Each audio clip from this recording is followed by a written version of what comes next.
পাশের বাড়ির ছেলেটার বিয়ে হচ্ছে, অনেক টাকা পণ আর অনেক জিনিসপত্র পেয়েছে। সুমিত্রা দেবীর ছেলের বিয়েতে সেরকম কিছু পাননি, তাই সুমিত্রা দেবীর মুখ ভার। সুমিত্রা দেবী কথায় কথায় বৌমাকে খোঁটা দেয়। সুমিত্রা দেবীর বৌমা একদিন সুমিত্রা দেবীকে বলেছিলেন, আমার মায়ের প্রচণ্ড শরীর খারাপ, আমি দেখতে যাব। সুমিত্রা দেবী বললেন, তোমার বাবা কি চাকর রেখে গেছে ঘরের কাজ করার জন্য? তোমার যাওয়া হবে না। বয়স হলে অমন শরীর খারাপ সবারই হয়। ওনার বৌমার মা মারা গেল। ওনার বৌমা শেষবারের জন্য তার মাকে দেখতে পেল না। কিছুদিন পর সুমিত্রা দেবীরও প্রচণ্ড শরীর খারাপ করল। সুমিত্রা দেবী ছেলেকে ফোন করলেন চাকরি থেকে ছুটি নিয়ে আসার জন্য, কিন্তু ছেলে আসতে পারবে না বলে ফোনটা কেটে দিল। ওনার বৌমার মনে হলো ও সুমিত্রা দেবীর দেখাশোনা করবে না, কিন্তু নিজের বিবেকের জন্য সেটা পারল না। ওনার বৌমা ওনার ভালো চিকিৎসা করালো আর অনেক যত্ন করল।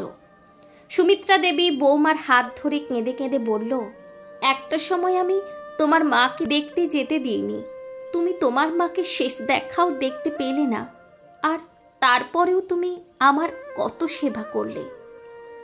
সুমিত্রা দেবী বলল, পাশের বাড়ির বৌমা যে অনেক টাকা বিয়েতে পণ পেয়েছে, তার শাশুড়ির যখন শরীর খারাপ হয় তখন সে মুখের ওপরে বলে দেয় যে আমার বাবা এত টাকা পণ দিয়েছে যাতে আমি ভালো থাকতে পারি, আপনার সেবা করার জন্য নয়।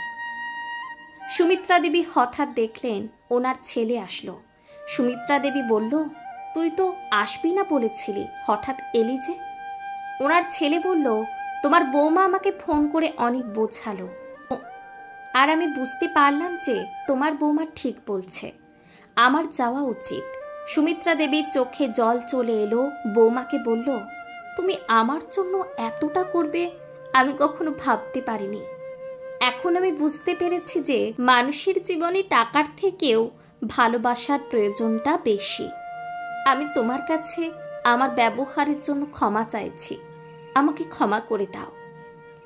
সুমিত্রা দেবীর বৌমা বলল, হয়তো এটাই ভাগ্য, ভাগ্যের খেলা শাশুড়ি মা। যখন মানুষ বুঝতে পারে তখন হয়তো অনেক কিছুই শেষ হয়ে যায়। আপনি ক্ষমা চাইলে বা আমি ক্ষমা করে দিলেই আমার মা কি ফিরে আসবে?